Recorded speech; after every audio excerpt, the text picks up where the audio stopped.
On va vous présenter plein de choses. Je crois que j'ai déjà un appel en fait. Excusez-moi, c'est 2.0 ça. Oui. Allô? Oui, Françoise Grassa? Oui, bonjour. Oui. Ah oui, on va faire un recrutement. Oui, oui, on va faire ça aujourd'hui. Oui, oui. Bon, on va faire comme d'habitude. On va passer une offre. Vous m'entendez bien là? Ça va? Ouais. On va passer une offre sur un job board. On va passer une offre dans le Dauphiné libéré. Laurent, on va lancer ça. Donc à bientôt comme ça. Hein, on va faire comme d'habitude. Ça marche bien. Clic gauche, c'est ça? Ouais, clic gauche. C'est bon. Oh bah mince. Ah. Oh bah Laurent. Voilà. On fait comme d'habitude et puis ça marche moins bien, on n'arrive pas à trouver. Qu'est-ce qu'il nous dit? Je m'approche, je suis un peu myope, excusez-moi. Vous avez activé le module de recrutement classique. Le serveur ne répond pas à cette adresse. Bon, ça veut dire quoi ça, Laurent? Je ne sais pas ce que ça veut dire, Stéphane. En tout cas, merci Stéphane pour tes talents d'acteur. J'ai répété tout le menu. Voilà, si Stéphane était un film, il serait la 7e compagnie. Oui, mais pas n'importe quel épisode. Alors, c'est quel épisode déjà? Tu peux me rappeler? La 7e compagnie et les réseaux sociaux. Voilà, ça c'est en hommage au colonel Géron. Avec le journée. Et normalement, je dois dire autre chose. Voilà, c'est un bon acteur aussi, vous avez vu. En fait, c'est le premier one-man show, on va se lancer dans le stand-up. Donc merci d'être là, vous ne le saviez pas. Alors, je vais être synthétique. Juste pour présenter rapidement Stéphane, on va faire une petite présentation croisée. Stéphane a travaillé pour Alexandre Tic pendant plusieurs années, aussi bien à Lyon, je ne sais plus si c'était à Paris aussi. Et tu as travaillé sur ces dernières années aussi à l'APEC comme responsable directeur régional du bureau de l'APEC. C'est Grenoble. Et l'équipe au fond là-bas, l'équipe APEC, voilà, tu as tes supporters au fond. Et donc, tu as créé depuis fin 2011 Talentéo, qui est une entreprise qui fait du recrutement, qui utilise notamment les nouveaux moyens, les nouveaux médias sociaux pour faire notamment dans le recrutement de la diversité. Oui, vous l'avez beaucoup employé, Nicolas notamment, sur l'opportunité aujourd'hui des réseaux sociaux dans un souci plus élargi, on le verra un peu plus tard. Laurent Grosma, qui co-anime aujourd'hui avec moi, qui va trop vite dans la mission, mais c'est pas grave, c'est un métier. J'ai clic facile. Je ne ferai pas de commentaire. Laurent Grosma, en fait, il a été pendant très longtemps chasseur de tête à Londres. À Londres ou à Londres? À Londres, in English. Voilà, c'est ça. Voilà. Et il a créé en 2009 une structure qui s'appelle Link Humans. Vous verrez un petit peu de quoi il en ressort tout à l'heure. Lui, son film préféré, parce que vous verrez, c'est des thématiques dans les présentations des témoins, c'est Ratatouille. Alors j'ai compris pourquoi hier, puisque tu arrivé hier soir, et j'ai voulu lui faire découvrir la gastronomie grenobloise. Et effectivement, je sais pourquoi il adore Ratatouille. C'est pour pour la cuisine et l'amour des bonnes choses de la vie. Voilà, c'est ça. Exactement. Donc il a testé pour vous les profiteroles de la ferme de Dédé. Les fameux profiteroles grenoblois. Voilà, pour Laurent. Au-delà de la boutade, on va essayer aujourd'hui de vous faire toucher du doigt ce qu'on vit tous en fait en termes d'approche du recrutement 2.0.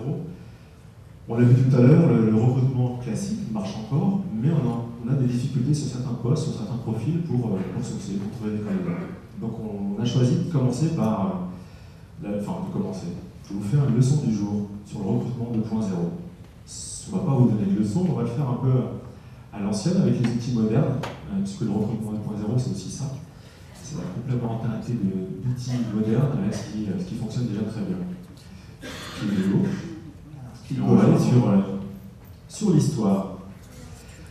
Donc là, j'ai démarré un recrutement pour Françoise Grassa de la SAMC et pendant longtemps, moi, j'ai utilisé ce qu'on appelait les outils classiques, l'entreprise offline, c'est-à-dire vous l'avez tous connu sur la presse, le Figaro, Écho du lundi matin avec les offres d'emploi. Aujourd'hui, ça marche moins bien. On a évolué, puis est arrivée l'entreprise 1.0. C'était quoi? C'était pas il y a très longtemps. Hein. C'est l'arrivée des job boards, c'est l'arrivée du mail. Ça peut paraître préhistorique, mais il y a eu un monde avant le mail. Là, on parle de révolution l'évolution du mail parce que ça a vraiment réduit les temps de process de recrutement. Et puis on arrive sur l'entreprise 2.0 avec l'arrivée du web collaboratif. À partir de 2003, l'arrivée des premiers réseaux sociaux. Où là, une masse d'informations est disponible et peut interagir. Ça le suivant. Après, l'histoire, la philosophie. Alors voilà, là c'est moi, c'est le côté barbu d'ailleurs. Alors la philosophie, c'était juste pour vous présenter 3 chiffres simples, pour vous montrer que les réseaux sociaux, c'est pas seulement un épiphénomène, et qui vous concerne tous. Le premier chiffre qui est intéressant d'ailleurs, c'est un chiffre qui est issu de l'étude de Viadeo qui est sortie récemment. Je vois Sébastien de Viadeo qui est là-bas. Ils se sont rendus compte que 63,8%, pour être plus précis, des professionnels des ressources humaines utilisent quotidiennement les réseaux sociaux dans leur pratique. 63,8%. C'est une étude expliquera 51% aujourd'hui des entreprises françaises déclarent utiliser les réseaux sociaux dans leur recrutement. 51% et ce chiffre est en constante augmentation. Et pour finir, pour vous donner un chiffre aussi pour vous montrer en termes de cours d'adoption, 80% des entreprises aux États-Unis aujourd'hui déclarent utiliser les réseaux sociaux dans leur recrutement au quotidien. Voilà, c'est vraiment ces 3 chiffres qui sont clés pour vous montrer que ce n'est pas un phénomène seulement on se dit c'est Facebook, c'est pour les enfants, c'est plus le cas aujourd'hui, c'est un phénomène largement utilisé. Alors si on doit réfléchir sur pourquoi justement les professionnels du recrutement utilisent de plus en plus les médias sociaux, on vous a listé effectivement 3 raisons. La première, c'est que si vous ne le saviez pas, mais vos candidats, vos prospects, vos clients, vous googlisent, donc tapent votre nom dans Google, et être sur les réseaux sociaux, c'est aussi une question de réputation. D'accord ? Je ne sais pas pour ceux qui ont déjà fait l'expérience dans cette salle, est-ce que vous avez pris le temps de taper votre nom prénom dans l'outil qui s'appelle Google et voir ce qui apparaît en premier? Est-ce que vous avez tous pris ce temps-là? Oui? Oui? D'accord. Je vais pas faire la question inverse pour savoir quels sont les gens dans cette salle qui n'ont pas googlisé leur nom. Mais voilà, donc premier élément pour vous qui est important, c'est que rien qu'en créant un profil sur un réseau social, votre profil aura plus de chances d'apparaître dans les premiers résultats. Il est probable, par exemple, si vous tapez le nom de Franck Lapinta, le 2e ou 3e lien, c'est son profil sur LinkedIn ou sur Viadeo, je crois, si vous l'avez déjà fait. Donc, première raison, c'est une question de réputation. Deuxième raison, c'est aussi une question de sourcing. D'accord ? Utiliser les réseaux sociaux, c'est aller chercher des personnes que vous n'auriez ou ne pourriez pas trouver.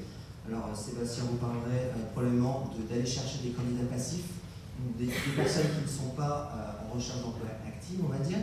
Mais c'est aussi vraiment une façon pour vous de trouver des profils auxquels vous n'auriez pas eu accès avant, juste en allant chercher des profils texte simplement ou en mettant une petite annonce sur un job board. Troisième et dernière raison, alors c'est ce qu'on a dit sur développer sa marque employeur. C'est ce que monsieur Gillet, je crois, a mentionné tout à l'heure autour de la conversation, de donner vraiment cette dimension plus humaine au recrutement en développant sa marque employeur et donc en attirant des profils qui spontanément ne viendraient pas à soi. Notamment quand on travaille sur des entreprises industrielles où on se dit ces entreprises industrielles ont des besoins aussi bien sur l'outil de production mais des besoins informatiques.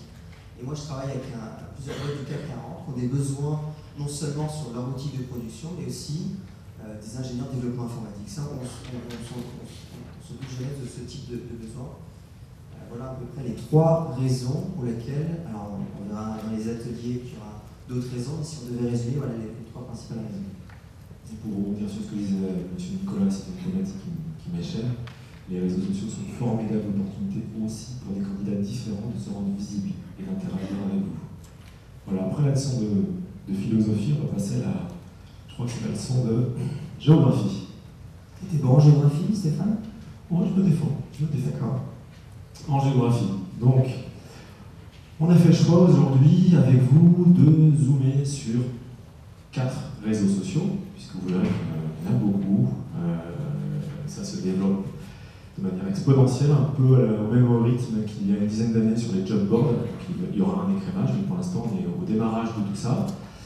On a choisi donc de vous parler de Viadeo. Bonjour Viadeo, il se cache là-bas. LinkedIn, Twitter et Facebook. Si on avait voulu aller un peu plus loin, on vous a parlé de tout ça. Il y en a quelques-uns. Hein. Le plus célèbre, c'est Talentéo. C'est pas drôle. Hein. Voilà, il y a le local régional de l'étape aujourd'hui, Wizby, qui est un réseau social professionnel dédié aux étudiants. Ils ont eu une tribune cet après-midi pour vous parler de comment on source des jeunes diplômés et des étudiants. Voilà, donc on a choisi de faire ce zoom-là. Je crois que la leçon de géographie se termine et Laurent est très fort en maths. Et moi non. Donc Laurent va nous parler des mathématiques et de quelques chiffres représentatifs, je crois, de ces réseaux sociaux. Alors, Viadeo. On va rapidement, histoire de vous saouler trop avec les chiffres, mais Viadeo aujourd'hui, je parle sous contrôle huissier, c'est 40 millions de personnes dans le monde. C'est notamment, on est aujourd'hui sur un chiffre de 5 millions en France. 5 millions, c'est bien ça ou un peu plus maintenant? 5 millions, voilà. On confirme, c'est un public autour de 60 à 70% de cadres. Pour vous donner un ordre de comparaison, on est aussi, alors sur les derniers chiffres, hein, c'était 39 ans d'âge moyen pour un salaire moyen de 55 000 euros. Voilà, sur les chiffres qui sont intéressants pour le réseau social Viadeo. Tu peux... Pardon. Non, tu n'as pas le droit de boire. Tu peux boire maintenant. Donc LinkedIn, qui est le réseau social aussi qui est en croissance en France, c'est 3 millions de personnes. LinkedIn avait un positionnement différent pendant un certain temps, mais aujourd'hui les réseaux ont un certain rattrapage. On était par exemple sur un réseau qui a l'âge moyen un peu plus élevé, on était sur 43 ans, le niveau moyen de salaire est un peu plus élevé aussi, on était sur 70 000 euros. Voilà, c'est en termes c'est le leader mondial par rapport aux réseaux sociaux professionnels, parce que Viadeo comme LinkedIn, ce sont des réseaux exclusivement professionnels, contrairement aux autres qu'on va vous présenter maintenant. Excellente transition. Twitter. Twitter, là c'est pareil, hein. Twitter, qu'est-ce que c'est un fil d'information. Ça va être extrêmement difficile de représenter Twitter en une demi-seconde, mais pour vous donner une idée, c'est un outil qui est extrêmement utile, extrêmement, ça fait 2 fois, donc là j'essaie de l'éthique de langage. Voilà, très, merci, ça peut marcher aussi. 500 millions de personnes, c'est 5 millions de comptes Twitter en France. Ce qu'il faut savoir effectivement, c'est que c'est un fil d'actualité, c'est très utilisé pour faire de la veille. Voilà, je ne vais pas trop passer. Ce que je peux vous dire en tout cas, c'est que Twitter, c'est un outil où il y a une certaine courbe d'apprentissage. Il faut y passer du temps pour que, à terme, ça vous soit utile. Pour être tout à fait honnête avec vous, on va se concentrer sur les réseaux sociaux professionnels que sont LinkedIn et Viadeo avant d'aller à Twitter. Donc ça sera le cas. Et dernier réseau social, alors celui-là, dont on dit qu'il est alors c'est pas aussi simple, mais en tout cas c'est un réseau social à plutôt tendance personnelle. Aujourd'hui, la plupart des gens qui utilisent Facebook, ce sont uniquement dans un objectif personnel. Néanmoins, de plus en plus d'entreprises l'utilisent aussi pour développer aussi bien autour de pages fans, développer leur marque, que ce soit leur marque corporate comme leur marque employeur, puisque en termes d'atteinte de reach, comme en anglais, c'est quand même 845 millions de personnes, donc en France. C'est en général, dans la partie recrutement, il est très peu utilisé puisque c'est très difficile de trouver des profils, de faire du sourcing sur Facebook. Je sais que c'est quasiment impossible. C'est plus un outil de communication pour une marque ou pour une entreprise. Merci Laurent. Donc après la leçon de mathématiques qui a été particulièrement performante, on va vous parler d'exemples. On aurait pu rester 2 heures à vous citer des chiffres. On a choisi plutôt de vous plonger au travers de 4 exemples qui me paraissent représentatifs dans des expériences vécues par des entreprises de tailles très différentes, vous allez voir, puisqu'en fait la première intervention sera celle de Franck Lapinta. On appelle ça la préhistoire. Vous verrez, il est sympa, il n'est pas si vieux que ça. Mais c'est un des précurseurs en France de marketing employeur, vous le verrez. Après la préhistoire, on a choisi de vous parler de l'histoire de France. avec, avec le colonel Philippe Conégéraud, Jean-Philippe Conégéraud, qui nous parlera de la stratégie de recrutement sur les réseaux sociaux de l'armée. Vous allez voir, c'est assez impressionnant. C'est une étude de cas qui a été largement relayée et qui justement peut vous servir d'exemple. Troisième exemple, là on arrive sur le local, hein, l'histoire d'un binôme. J'ai hésité entre la 7e compagnie et le triporteur, mais j'ai laissé l'image du tandem à Françoise Grassan, DRH SNC, et à Nicolas Bondu, consultant médias sociaux à l'APEC. Donc ils vous raconteront l'histoire d'un binôme ici à Grenoble. Et puis donc, dernière intervention de Patrick Jean Maire, qui est le directeur associé d'ELEA Système, je vais y arriver, excusez-moi. Justement, c'est l'histoire comment une PME a utilisé ou utilise en tout cas les réseaux sociaux pour répondre à des problématiques de recrutement bien précises. Voilà. Et après ces quatre exemples en live, on passera aux travaux pratiques avec les ateliers sur lesquels vous êtes positionnés. On ne va pas revenir dessus. On va rester connecté pendant toute la journée. En live aujourd'hui sur Twitter, on appelle ça du tweet live, on peut suivre ce qui se dit. On va donc maintenant passer alors le principe, le principe de la journée. Je donne juste un rappel, effectivement, pour ceux qui sont sur Twitter, c'est le hashtag Grenoble 2.0. Voilà, pardon. Oui. Donc en tapant le hashtag, c'est le petit dièse, Grenoble 2.0, vous pouvez suivre tout ce qui se dit. Le principe de cette matinée, vous allez donc avoir 4 témoignages qui vont se succéder. Chacun va durer 15 à 20 minutes. À la fin de chaque témoignage, on vous laissera la parole si des questions, et je pense qu'il y aura des questions, des réactions. On vous laissera interagir, c'est aussi le principe des réseaux sociaux. Ça va, Laurent? Très bien. Très bien. On a un peu dépassé. Hein. On a un peu dépassé. Pourtant, on avait répété avec les profiteroles et on tenait 10 minutes. Mais on a été un peu plus long que prévu. Premier témoignage, c'est celui de Franck Lapinta, de la Société Générale. Le temps que je fasse sa petite bio, il a le temps de... Tu peux charger 40 minutes. Franck Lapinta est responsable marketing web et RH 2.0 du groupe Société Générale. Sa mission consiste à installer le positionnement RH 2.0, développer l'attractivité de la marque employeur auprès des candidats et des collaborateurs, notamment sur les médias sociaux. Il exerce en parallèle d'activités de consultant indépendant, il anime des formations, des séminaires comme aujourd'hui, et il est directeur du pôle campus de l'Observatoire des réseaux sociaux d'entreprise. Je ne sais pas ce que c'est, il nous l'expliquera. Si Franck était un livre, Franck serait une histoire du Moyen-Âge de Jacques Le Goff. Ah, des connaisseurs. On est content parce que nous on cherchait hier. Ou un roman historique de Andrea Jab. Non, pas de Désolé, Franck, on va te passer la parole. Et merci de votre écoute et bonne matinée.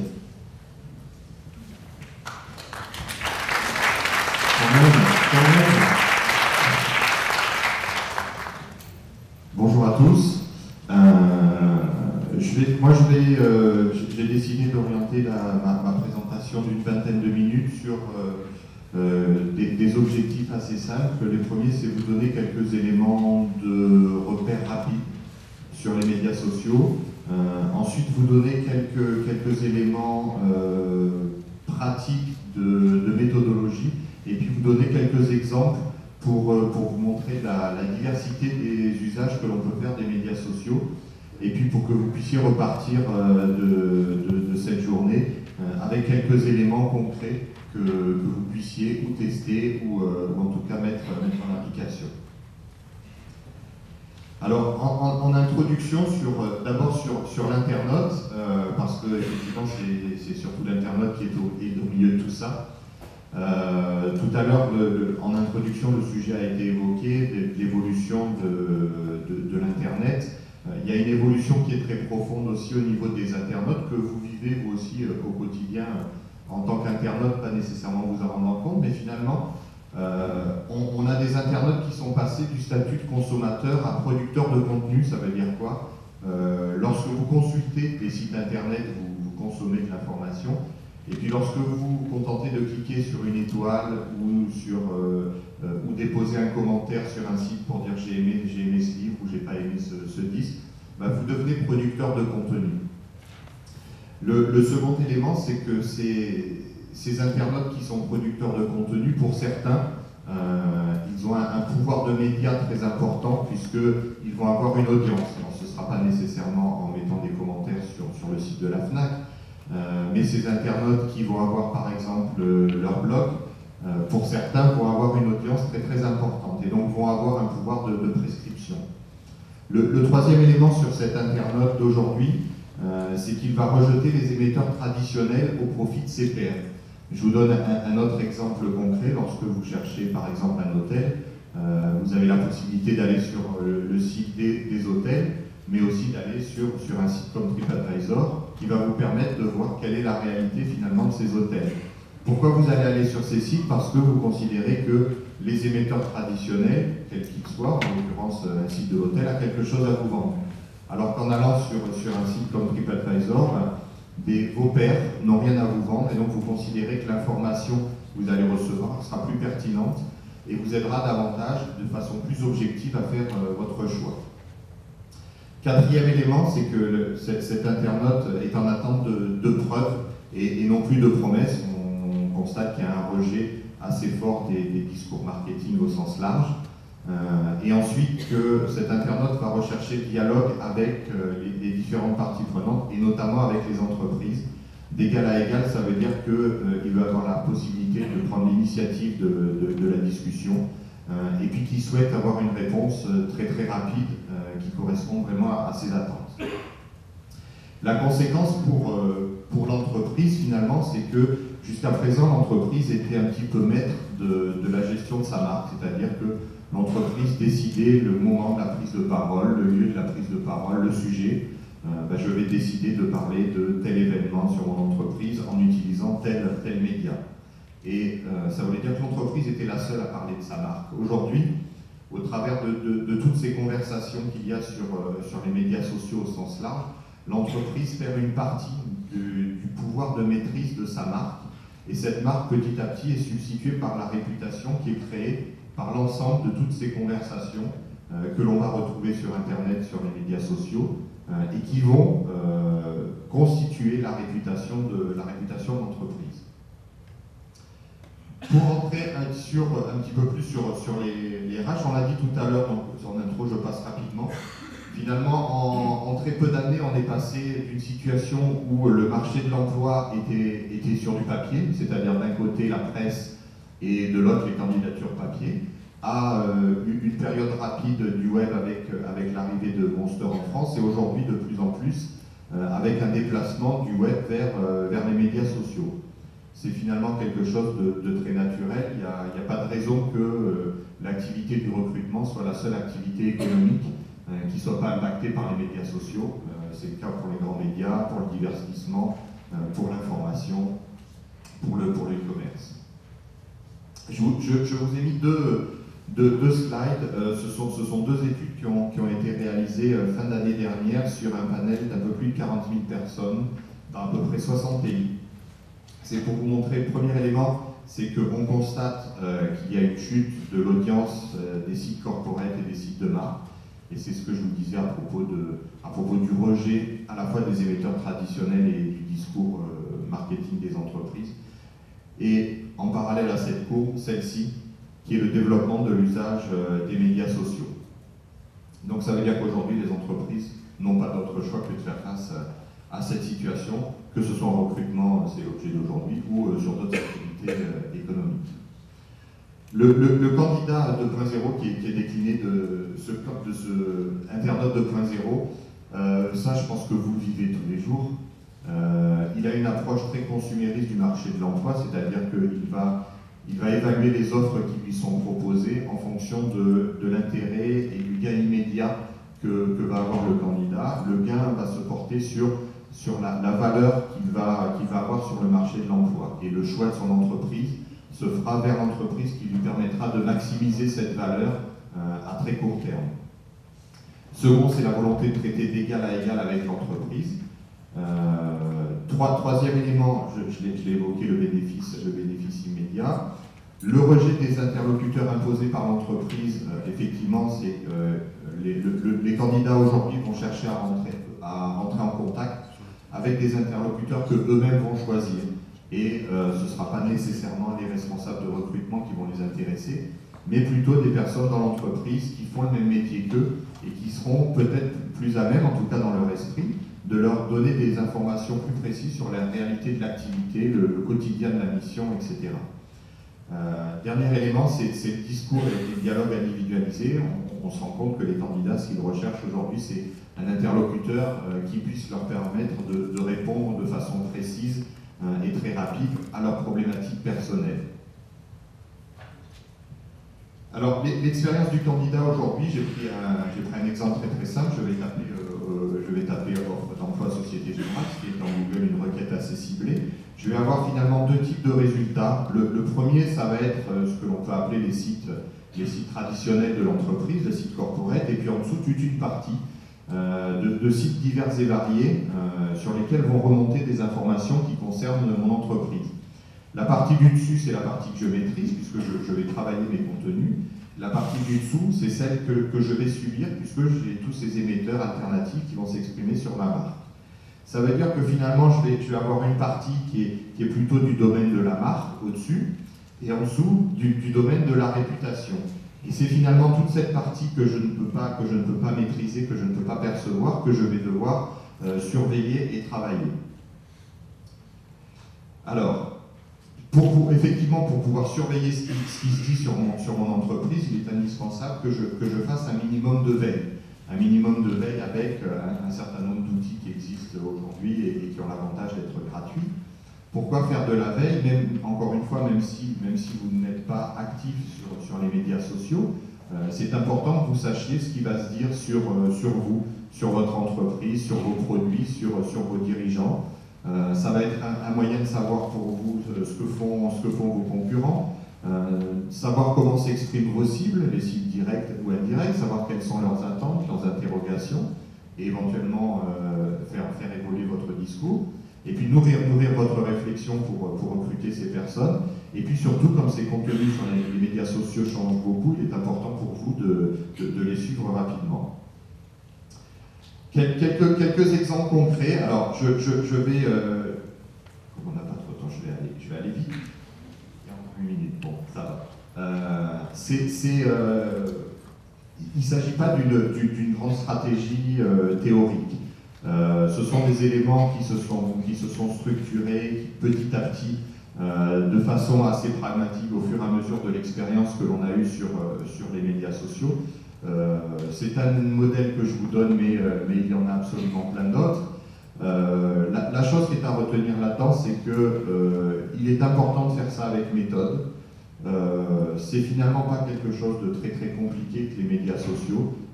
Il faut avoir un petit peu de méthode et puis ça fonctionne très bien. Premier élément, c'est la nature de l'écosystème, c'est l'élément de veille auquel je faisais référence finalement. Quels sont vos concurrents, quels sont vos candidats, quelles sont les attentes de vos candidats. Quel est l'objectif? C'est à partir du moment où vous allez décider d'aller sur les médias sociaux, au-delà d'y aller parce que les concurrents y vont ou parce qu'on vous a convaincu qu'il fallait y aller, c'est pourquoi vous allez y aller. Est-ce que c'est parce que vous avez un déficit d'image? Est-ce que vous avez un problème de notoriété sur certains métiers? Est-ce que vous avez des difficultés à recruter? C'est vous poser la question de pourquoi je veux y aller. À quelle cible s'adresser? Quelles sont vos cibles? À la fois les cibles directes et indirectes, cibles directes des candidats, mais cibles indirectes, est-ce qu'il y a des relais d'opinion, des blogueurs, des journalistes, des populations que vous avez intérêt aussi à intégrer dans votre réflexion? Quel contenu faut-il produire? Parce qu'à partir du moment où vous serez sur les médias sociaux, il faut les alimenter, sinon ce sont des coquilles vides. Donc quel type de contenu? Est-ce que ce sont des contenus qui existent déjà dans votre entreprise et que vous allez simplement décider de mettre à l'extérieur? Est-ce que ce sont des contenus que vous allez récupérer sur votre marché et que vous voulez faire partager à certains membres de votre communauté? Comment produire ces contenus? Il y a différentes façons, encore une fois, de récupérer des contenus qui existent, acheter des contenus, mais c'est en tout cas ces questions sur le contenu sont importantes à vous poser parce que c'est ce qui déterminera la visibilité que vous aurez et la valeur que les populations verront en vous lorsqu'elles viendront vous rencontrer sur les médias sociaux. À quel endroit avoir ces conversations? Finalement, est-ce que je vais les avoir sur des plateformes propriétaires, entre guillemets, c'est-à-dire mon blog, ou bien est-ce que je vais aller sur des plateformes existantes, comme on a parlé de LinkedIn et Viadeo? Très rapidement, les plateformes individuelles, en tout cas les plateformes propriétaires, vous êtes totalement libre d'y faire ce que vous voulez, mais le jour où vous allez l'ouvrir, vous aurez 2 visiteurs. Et puis à l'opposé, sur des plateformes comme Facebook ou LinkedIn, vous avez une audience qui est déjà là, mais vous allez être finalement contraint par l'environnement, par l'ergonomie. Et puis si demain vous décidez de fermer votre compte, ce sera très difficile voire impossible pour certains, de récupérer tous les échanges, toute la valeur des échanges et des conversations qui auront eu sur ces plateformes. Donc c'est un élément dont il faut être conscient aussi. C'est un petit peu comme si vous décidiez de construire une maison sur un terrain qui ne vous appartient pas. Peut-être qu'un jour, le propriétaire du terrain voudra le récupérer. Et puis enfin, qui doit prendre la parole? Ce qui va faire aussi la valeur de votre présence sur les médias sociaux, ce sont les personnes qui prendront la parole. Et ces personnes-là doivent être légitimes et doivent être reconnues comme légitimes par les membres de la communauté que vous allez devoir créer. Je vais essayer. 5 minutes. Donc ça va être 5 minutes par exemple. Premier exemple sur lequel on a travaillé, c'est sur le conseil aux candidats. En fait, on se rend compte que les candidats, je le disais tout à l'heure, ont finalement un rejet du discours un petit peu classique sur on est l'entreprise la plus intéressante, on vous propose les carrières les plus attractives, avec le plus de mobilité à l'international, etc. On a décidé d'adopter une posture complémentaire à celle-ci, parce que ce sont aussi des informations que veulent avoir quand même les candidats, mais de se dire finalement il faut qu'on apporte quelque chose de différent aux candidats. Et ça a été de travailler sur cette thématique du conseil, en développant un certain nombre de contenus et de fonctionnalités. Et la promesse que l'on faisait aux candidats, c'était finalement, en venant consulter ces espaces-là, on va vous permettre d'être plus performant dans vos recherches d'emploi. Pas nécessairement pour venir travailler chez nous, mais au sens large. Donc ce que l'on a fait, c'est qu'on a développé un compte Twitter qui était axé sur ce conseil aux candidats, qui nous permettait à la fois de faire de la veille, mais aussi de pousser des informations aux candidats. Avec des contenus soit que l'on poussait de l'interne, soit que l'on récupérait, c'est-à-dire des informations aussi simples qu'il y a un forum de recrutement, il y a un salon de recrutement à tel endroit, il y a un article dans la presse qui est intéressant sur une enquête salaire, les régions où il fait bon vivre, etc. On a développé aussi, comme autre type de production de contenu, une web TV sur laquelle on a développé une chaîne en faisant appel à des experts extérieurs à la Société Générale, où on a demandé à un consultant de l'APEC, à un patron de cabinet de recrutement, etc., de donner leurs 3 conseils aux candidats. Et ça a été fait de façon gratuite. Ce ne sont pas des contenus qu'on a payés, mais c'était de l'échange de visibilité. De la même façon, on a passé un partenariat avec une société qui produit des documentaires sur le web. On a développé avec eux toute une chaîne éditoriale sur l'économie et la finance. On a développé aussi une présence sur Facebook, avec toujours cette même promesse. C'est en venant sur ces espaces-là, vous aurez encore une fois des conseils qui vous aideront dans votre carrière. Et on met finalement très en retrait tout le discours pour votre entreprise. Autre élément, c'est sur l'alternance. On recrute beaucoup de candidats en alternance tous les ans, comme beaucoup de grandes entreprises. Le problème avec l'alternance, c'est que toutes les entreprises communiquent au même moment, puisqu'il y a un calendrier, le calendrier est calé sur celui de l'école, des écoles en tout cas, et on a ce même problème, c'est que on ne prend pas la parole sur l'alternance pendant un an, et puis au moment où on a des besoins urgents de recrutement, on va se mettre à communiquer auprès des étudiants en même temps que toutes les entreprises, d'où la difficulté de sortir du lot. Donc le choix qui a été fait, c'est de se dire il faut aborder le problème autrement, il faut essayer de créer une relation davantage sur la durée au niveau de l'alternance. Donc le choix qui a été fait, ça a été de creuser un petit peu plus le sillon sur les conseils candidats, en se disant il faut qu'on accompagne les candidats à l'alternance. On a cherché où avoir ces conversations, et on est allé sur Facebook, non pas parce qu'on s'est dit que c'était bien, mais parce qu'en faisant notre travail de veille et d'analyse, on s'est rendu compte que c'est sur Facebook qu'il y avait déjà des conversations sur l'alternance. Ça nous a permis de voir aussi quels étaient le type de questions qu'il y avait sur l'alternance. Et à partir de là, on a décidé de développer une présence Facebook sur l'alternance avec cette même promesse de « on va vous donner des conseils ». pour être légitime sur ce sujet-là, on a animé cette page à la fois par des personnes des ressources humaines qui travaillent sur l'alternance, mais aussi des collaborateurs qui sont aujourd'hui en alternance dans l'entreprise et qui sont légitimes pour répondre parce que finalement, ils se posent les questions, et ils se sont posés il y a 6 mois ou il y a 1 an les questions que se posent aujourd'hui les candidats. Donc le fait de développer cette présence, ça nous a permis, dans un second temps, de pousser aussi des offres de recrutement sur l'alternance. Autre exemple, là c'est sur un business game, c'est-à-dire des jeux que l'on fait, que font beaucoup de grandes entreprises, à destination des étudiants. On a développé là en fait une présence sur plusieurs médias sociaux, que ce soit sur LinkedIn, sur YouTube, sur Twitter, comme vous le voyez, avec là une approche qui était très segmentée au niveau des cibles, parce qu'on avait besoin de travailler à la fois les étudiants qui participaient au concours, les étudiants des écoles dont faisaient partie les participants, des experts de la RSE, puisque le thème du jeu est la banque et la RSE. Et donc on a travaillé sur une segmentation à la fois des populations et des contenus, de façon à ce qu'à chaque fois ces contenus soient bien pertinents et des objectifs bien précis, et qu'on n'ait pas simplement de la redondance de même contenu sur plusieurs plateformes juste pour améliorer la visibilité. Sur le handicap, c'est un sujet, Stéphane, tu tenais à ce que je l'aborde, c'est la même chose. Là, le choix qui a été fait, ça a été de partir au départ d'une plateforme propriétaire, c'est-à-dire d'un blog, de façon à pouvoir mettre en avant un certain nombre d'informations sur le handicap et surtout d'essayer d'agréger une communauté autour de cette thématique de l'emploi et du handicap, avec la promesse qui était de dire finalement ce sont des sujets qui sont importants, on n'a sûrement pas la science infuse là-dessus, et donc on va essayer d'agréger les populations pour que la réflexion ait lieu de façon un petit peu plus collective. Et puis ensuite on a développé d'autres plateformes autour sur Flickr, sur Facebook, et là qui sont essentiellement à vocation de donner de la visibilité au blog et de drainer du trafic sur le blog. Voilà.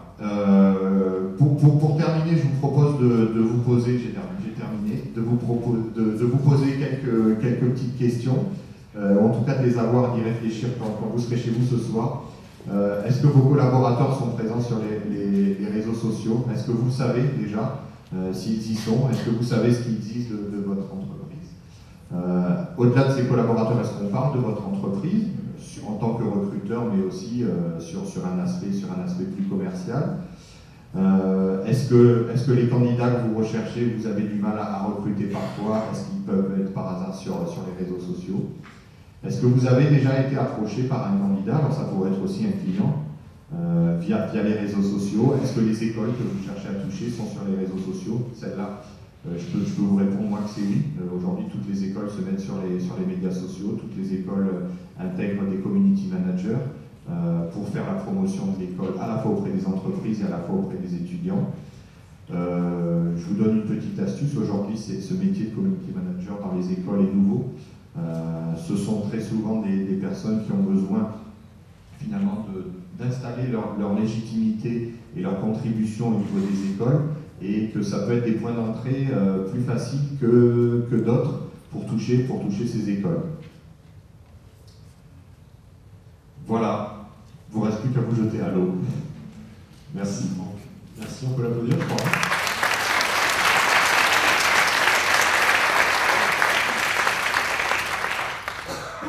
J'imagine qu'il y a des réactions, des questions, avant d'entendre le colonel Collegero. Ce matin, colonel de café, commence à avoir faim. Alors pour vous rassurer, dans les ateliers, vous aurez à manger. La possibilité de poser des questions. Aussi. Moi, j'avais peut-être envie de te poser une question, quand même, puisque tu n'es pas venu pour moi. Aujourd'hui, il faut commencer par quoi?